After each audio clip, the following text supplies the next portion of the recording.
See what happens when Bin Laden dies, you get all the Americans to come outside. But sure don't see a black person in sight outside. But I sure don't.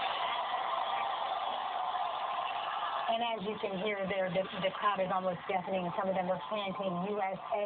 We should point out, too, this Having is on a party. the East Coast. It's almost 12:20 on the But East the Coast mother at this point. killers People are still out there. trickling in, as Jim said earlier, as the news came out that the president was going to be making a rare Sunday night address to the nation. People weren't sure what it was.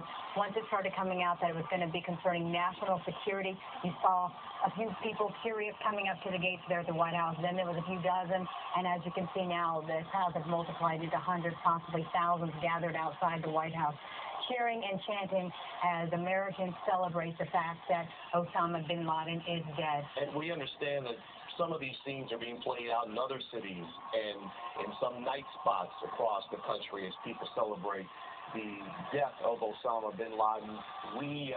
As we were going on the air with our network coverage with the president's announcement, we had people walking by our studios here at Dearborn in Washington, and their mouths just dropped open as they could see on some of the big screens here in our studio. They couldn't hear the sound, but they could see on the screen that Osama bin Laden was dead, and they were just shaking their heads. They couldn't believe it.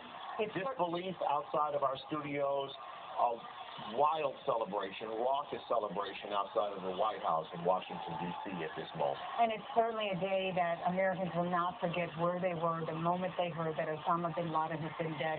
After almost 10 years of trying to track him down, so many U.S. forces, so many U.S. troops giving their lives in this hunt on this war on terror, and as President Obama said earlier, calling this a big day in the war on terror.